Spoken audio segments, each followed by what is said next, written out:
Y quiero agradecerle que tenga la deferencia de estar con nosotros. Los miércoles se hace un espacio para estar Raúl con nosotros. Gracias, Raúl, por estar otra vez por aquí. Un gusto grande, Pablo. ¿Qué tal? ¿Cómo te va? Bien, bien, gracias a Dios. De paso aprovecho a saludar a todos los que están. Están ahí. Vos sabés que tengo muchos amigos que me han comentado sobre este espacio diciendo qué bien nos hace escuchar un poco de Biblia con la habilidad que Dios te ha dado para poner en términos relativamente sencillos algunas verdades que son bastante complejas, ¿no? Y a veces difíciles de entender, o a veces hay cierta confusión, y poder repasar la palabra de Dios, mirar lo que nos dice, nos hace mucho bien. Hoy le decía al portero del edificio que esté atento, porque la fe viene por oír la palabra de Dios, y la fe empieza a crecer en el conocimiento también de la Escritura. Así es, nunca voy a amar lo que no conozco. Claro. O sea, necesito conocer para poder amar. Empezamos estas charlas tocando algunos temas, entre ellos la fe, pero hoy tenías un tema muy interesante para compartir con nosotros. Sí, estaba tratando de hilvanar, pensando en aquel que estuvo en la semana anterior o pudo atar, y especialmente estoy pensando en aquel que le gusta leer la Biblia y que tiene deseos de esclarecer su vida en cuanto a las Escrituras. Entonces hoy quería proponer un pasito más, reuniendo cosas que hemos dicho. Y, por ejemplo, en cuanto a la fe, hablamos acerca de que la fe es la fe en la persona de Dios, la fe es la palabra de Dios.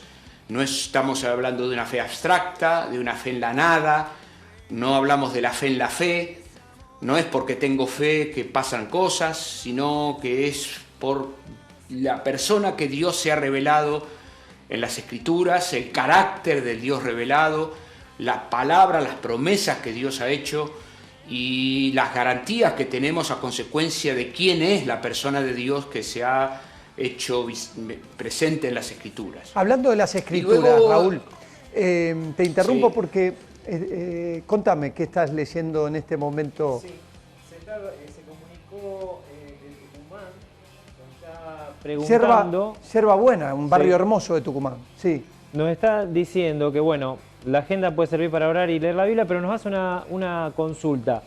¿Qué Biblia recomienda para leer? ¿Quién lo dice? Max de Yerba Buena. Bueno, claro, yo tengo ahí dos opiniones, dos recomendaciones. Bien.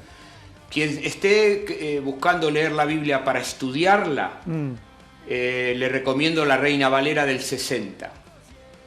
Y quien esté leyendo la Biblia devocionalmente o con el propósito de edificarse diariamente, una versión más actualizada puede ayudarle muy bien.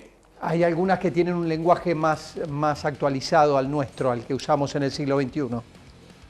Sí, la gran dificultad que tienen las Biblias actuales es la memorización. Cuando llega la hora de memorizar, ahí se complica mucho memorizar las versiones nuevas. Por eso es que yo continúo recomendando la versión 60, ¿no? También porque las citas y las concordancias que hay a disposición están todas hechas en torno a esa versión.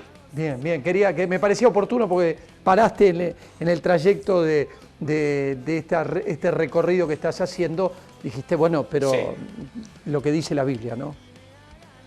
Sí, y luego fuimos la semana pasada derivamos en el que la fe es momento tras momento y que se trata de una fe que va un día a la vez. Ese fue nuestro tema de la semana pasada. De modo que estamos frente a una fe que tiene contenidos, porque el contenido de la fe es Dios y su palabra, y es una fe que da certezas. Las escrituras hebreos nos dice que la fe es la certeza, es la convicción de lo que no se ve, de modo que la fe cristiana es una fe sustanciosa y para vivirse un día a la vez, un día a la vez, un día a la vez. Tenemos muchas confusiones en torno a estos asuntos, por eso es que estoy bien. recorriendo otra vez, porque a veces pensamos que la fe nos vuela, nos saca, nos proyecta para el futuro, para el pasado, o para arriba, o para abajo. No, nada de eso. La fe cristiana es una fe que tiene un anclaje en el ahora, en mi ahora. Y eso lo hablamos la semana pasada. Ahora, hoy quería convidarte a que hagamos un repaso, dándole una vuelta de tuerca a estas dos verdades que hemos mencionado. Y es que la realidad, nuestra realidad, está compuesta por dos situaciones que se complementan. Y yo pongo mis manos así para ayudarme. Hay una realidad que vemos con nuestros ojos y palpamos con nuestras manos, que la compartimos todos, los naturalistas también, aquellos que no creen en la existencia de Dios también. Quizás nosotros estamos moviéndonos en un mundo materialista que se ha familiarizado con la vida material y con lo que puedo ver y con lo que puedo tocar. Esto nos lleva inmediatamente a Tomás en los Evangelios, cuando el Señor Jesús resucitado, los discípulos le dicen a Tomás, ¿sabes que lo vimos al Señor resucitado? Y Tomás respondió como un naturalista y dijo, si no meto mi dedo, si no toco, yo no voy a creer. O sea que yo tengo una cosmovisión naturalista. Para mí lo que importa es lo que se ve. Cuando llegamos a la palabra de Dios, el Señor Jesús a Nicodemo le dijo, si no naces de nuevo, no vas a poder ver el reino de Dios, que es una realidad igualmente sustanciosa como la que veo. La diferencia es que no la veo. La Biblia se ocupa de hablar a la vez de una realidad que veo y una realidad que no veo. Y nos ayuda a desarrollar la fe. Justamente la fe es imprescindible para ponerme en contacto con el mundo que no veo. Porque ¿para qué tener fe si no veo? Lo que necesito la fe es para lo que no veo. Y la fe es la que me vincula con este mundo que no veo, pero que está ahí. Bueno, este asunto es imprescindible, por eso me alegro mucho que la semana pasada recorrimos la imprescindible experiencia de tener un encuentro vivo con Dios, de ser justificado por medio de la fe, de modo de poder armar un vínculo con Dios, porque si yo no tengo una experiencia de un nuevo nacimiento, no tengo cómo poner en marcha esto que estoy hablando. O sea, yo soy una persona que funciona en el mundo natural, fui a la escuela y me enseñaron a funcionar en el mundo natural, en la universidad, en el trabajo, yo funciono en el mundo natural. Cuando llego a la palabra de Dios, me entero que hay otra realidad igualmente viva, que completa lo que yo sé, que complementa lo que yo sé, que explica lo que yo sé. Porque la Biblia lo que nos hace es darnos razones, explicaciones. Nosotros entendemos, por ejemplo, el origen de la vida leyendo la Biblia, en costados que no se ven. La vida, ¿de dónde viene la vida? ¿De dónde vino el movimiento? Bueno, pero esos son asuntos para otro día. Lo cierto es que la palabra de Dios nos pone en contacto con una realidad que no vemos y nos enseña que está ahí. Cualquier lector de la Biblia se va a encontrar pronto con el Señor Jesús haciendo milagros. Y se va a quedar sorprendido de eso, de decir, ¡oh, qué sorpresa. Sorpresa es, el Señor Jesús estaba en un mundo naturalista, nació el Señor Jesús en un mundo naturalista, y él a Nicodemo le dijo, Nicodemo, lo que es nacido de la carne, lo que es natural es carne. Tenés que nacer otra vez, o sea, hay un nacimiento a la vida que no se ve, de lo que no se ve. Y el Señor Jesús desplegó el poder de Dios en la vida cotidiana con el propósito de que las personas entiendan lo que le estaba enseñando, que es que hay la necesidad de complementar lo que sabemos y lo que tocamos y lo que vemos con lo que no vemos. Esta es la cosmovisión cristiana. Una cosmovisión cristiana incluye el mundo natural y un mundo sobrenatural.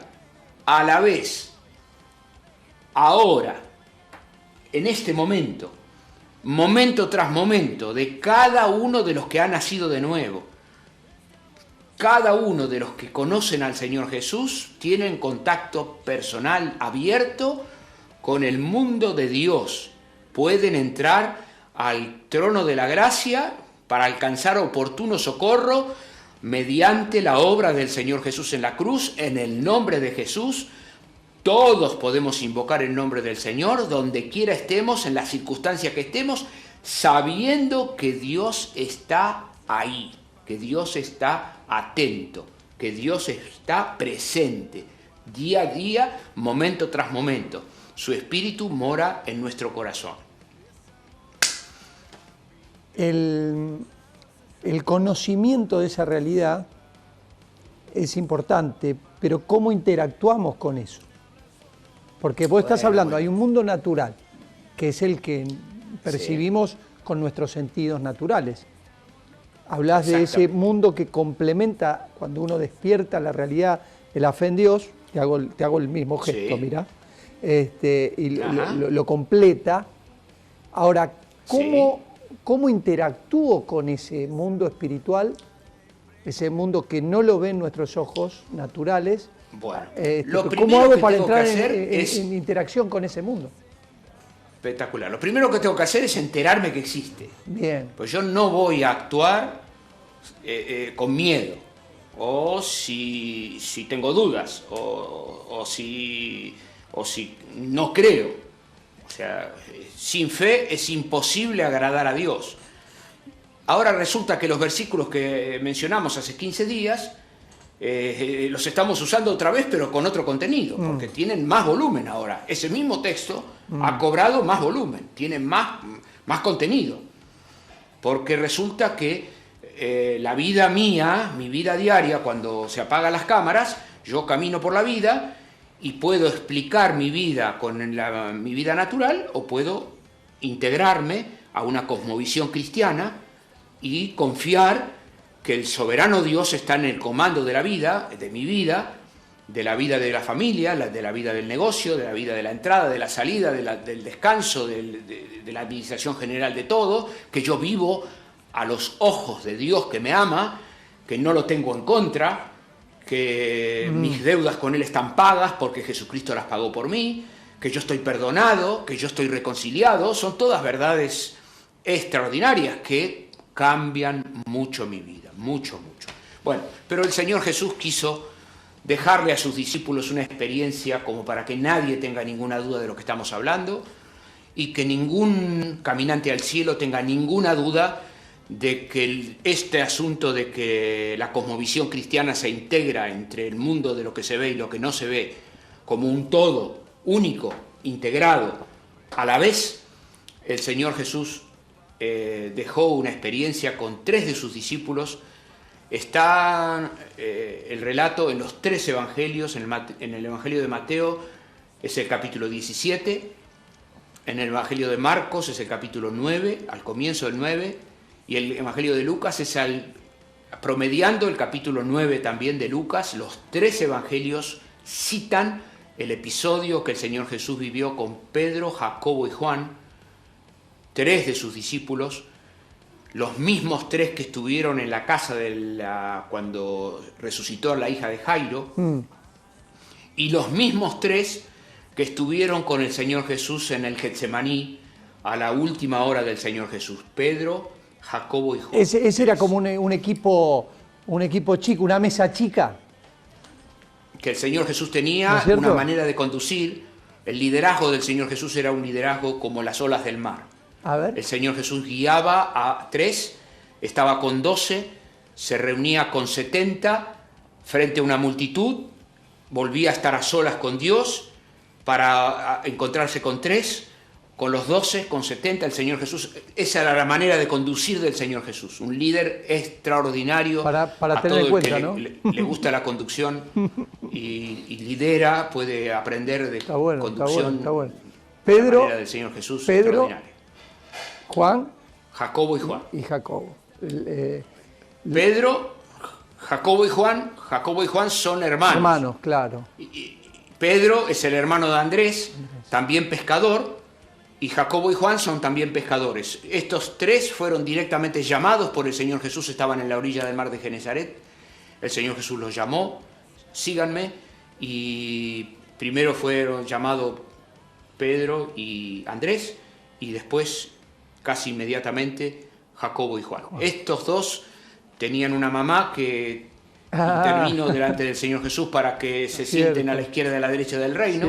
O sea que ya nos familiarizamos con quién estamos hablando. Sí. Pedro, Jacobo y Juan. Pedro, Jacobo y Juan. Muy bien. ¿Qué pasó con ellos? El Señor Jesús subió con ellos al monte Tabor, al monte de la Transfiguración. En la zona de Nazaret, el Señor Jesús subió con ellos, los invitó a subir. La Biblia dice 7 días después. 8 días después. Se ocupa la Escritura de mostrarnos que estamos en el espacio y en el tiempo, que vamos caminando un miércoles, un jueves, un sábado, que eventualmente el Señor Jesús tendría un reloj en la pulsera y los discípulos llevarían un celular en cada bolsillo, iban subiendo el monte, un monte que es como si fuera redondito, como si fuera una montañita bien redondita, idealizada. Subieron al monte, arriba del monte, y cuando la palabra cuenta que cuando llegaron arriba, el Señor Jesús oraba, y mientras oraba su cuerpo se transfiguró, y Lucas se ocupa de decirnos que su vestidura se puso blanca como ningún lavador podría blanquear. Su rostro resplandecía como el sol, y aparecieron en la escena Moisés y Elías, 2 profetas del Antiguo Testamento. Moisés, un extraordinario profeta que Dios usó para la bendición del pueblo de Israel, de sacarlo de Egipto, y Elías, el hombre que Dios llevó a descansar sin ver la muerte. De modo que estamos frente a 2 personajes grandísimos. Uno, una referencia a la ley de Dios, el otro es una referencia al tiempo posterior a Moisés, al tiempo de los profetas.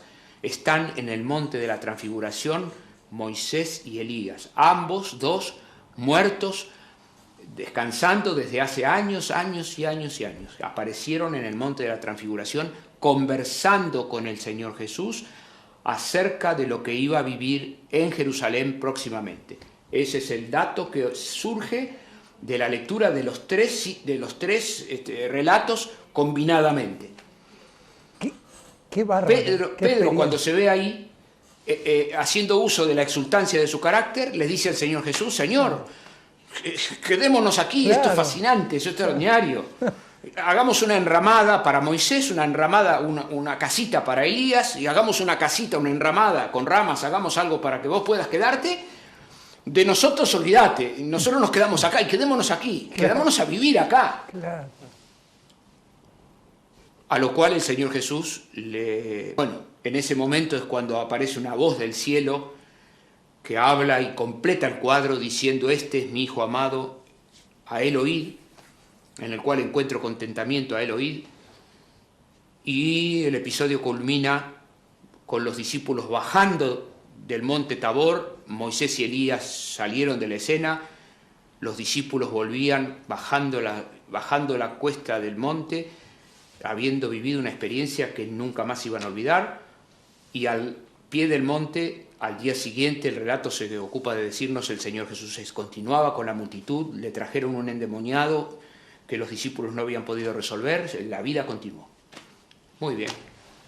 Esto es Biblia pura, está ahí, Les invito a cada uno, como me gustaría que cada uno que está escuchando vaya a la palabra, es Mateo, el capítulo 17, Marcos, el capítulo 9 y Lucas también en el capítulo 9. ¿Qué experiencia? Pero ¿qué hay acá? ¿Qué experiencia? ¿Qué hay acá con relación a lo que estamos hablando? El Señor Jesús está ayudando a sus discípulos a entrar a ver el reino de Dios. Y está tratando de ayudarlos a formar una mente que incluye la realidad, que integra la realidad.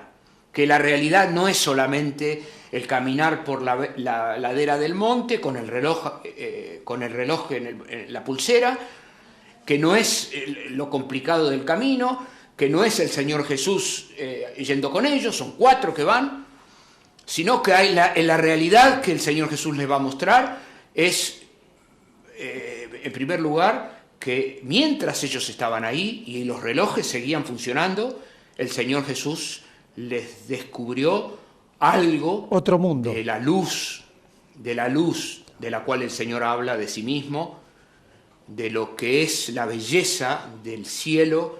El Señor Jesús les permite ver algo, un poquito, porque nadie verá mi rostro y vivirá. El Señor Jesús les dejó ver un poquito.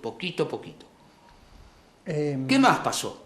Que aparecieron personajes del Antiguo Testamento que hablaban conversaciones coherentes, que hablaban sin asustarse porque estaban ahí, que identificaron que se trataba de quien se trataba y que las conversaciones que estaban eran lo suficientemente benditas como para que Pedro deseara quedarse ahí. Ahí había un clima en el cual Pedro, Jacobo y Juan querían quedarse, y en todo ese escenario se integra la voz del propio Dios audible que les dice a los discípulos: acá está el reino, esto es la realidad, esta es la realidad. ¿Cuál es la realidad?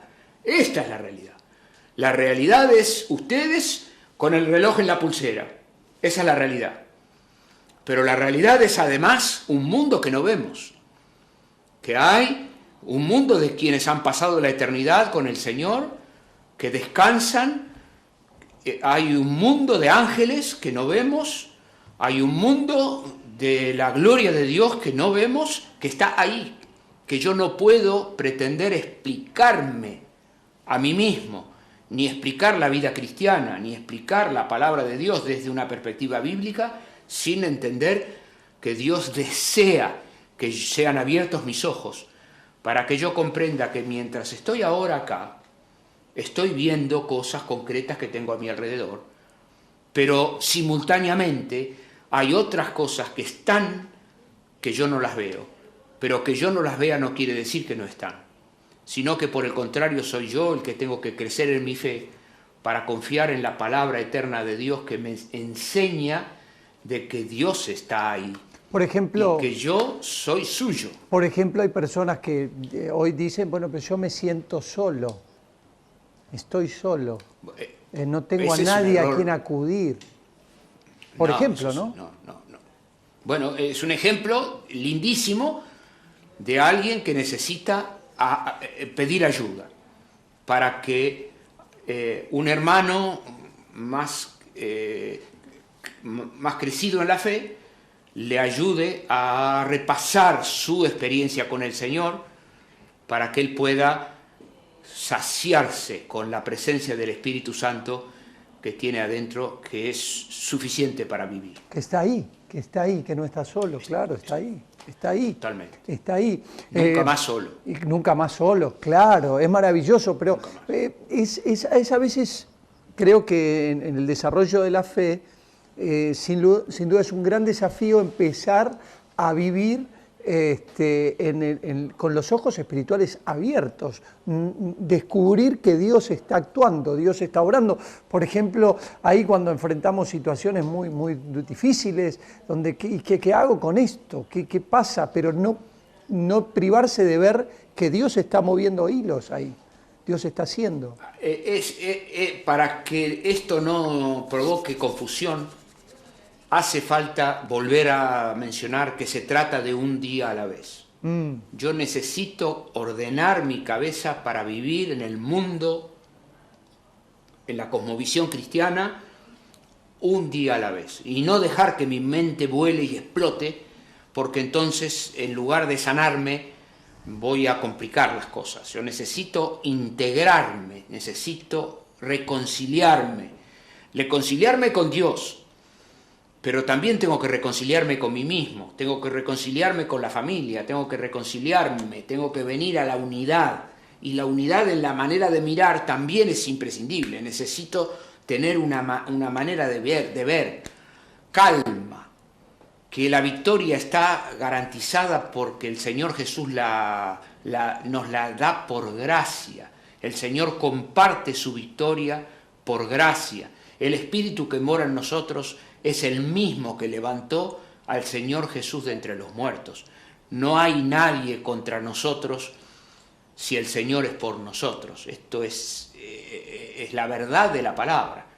Somos más que vencedores por medio de aquel que nos amó. O sea, esto es lo rotundo de la manera de mirar que la palabra del Señor nos da en su palabra. Qué lindo poder empezar a mirar lo que hay que ver. A veces estamos estrictamente mirando lo que nos rodea, lo que nuestros ojos naturales vemos. Nos anima mucho esta idea de poner los ojos, esos ojos que no percibe, poner los ojos en el mundo espiritual, ¿no? Y empezar a ver esa realidad de Dios. Y no en cualquier lado. Claro. La recomendación de la Biblia es puestos los ojos en Jesús. Claro. El autor y el consumador de la fe. No hay duda dónde tengo que poner los ojos. O sea, no es que yo salgo a mirar... No. O sea, estamos hablando de la fe cristiana. Yo soy un seguidor de Cristo. Lo sigo momento tras momento. El que me sigue no anda en tinieblas. O sea, yo lo sigo al Señor. Y no necesito intermediarios. El Señor se deja seguir. Bendito sea su nombre. Muy bueno, muy lindo, muy bueno. No sé qué opina, Justo. Estoy leyendo en simultáneo muchos mensajes de los amigos y casualmente encontré uno que le manda saludo al pastor Raúl David de Mendoza. Se comunica al nieto de Irma González. Dice que usted fue profesor de ella en algún momento. Entonces, le manda Irma saludos. González? De Irma González, de Mendoza. De Mendoza, mira. Y muchos pedidos de oración. Bueno, ya vamos a ir a todos ellos. Raúl, se aprecia mucho conversar contigo. Aquí estamos. Y creo que nos dejás inquietudes interesantes, ¿no? Vos... Sí, a todo el que le gusta leer la Biblia le recomiendo ir a la escena, porque lo que hemos hecho fue un destello a vuelo de pájaro. Hay mucha tela para cortar. Para ver. Claro. Mucho. Me gustaría, si acaso se despierta ese deseo, ya habremos cumplido acabadamente. Pero vos hiciste un gesto con la mano, hablaste del mundo que vemos y lo pusiste acá abajo y pusiste arriba el mundo que no vemos. ¿Eso es también una categorización? Sí, es una categorización, sí, porque es una manera de explicarlo, de alguna manera podría ser así. No, me refiero porque gobierna, a eso me refiero. Está arriba porque gobierna el mundo espiritual. Y está bueno. Dios es soberano. Aunque en el día a día el Señor nos ha dejado a nosotros la conducción. O sea, esto es un tema para otro día, pero Dios es soberano, pero nosotros tenemos libre albedrío. De modo que ahí hay una combinación también muy, muy interesante que quizás puede ser un asunto para conversar. Raúl, un gran abrazo. Querido amigo. Gracias. Un saludo grande para Inés también, que tiene la gentileza de dejarnos meter ahí en tu casa. Gracias. Chao. Raúl David Caballero. Te veo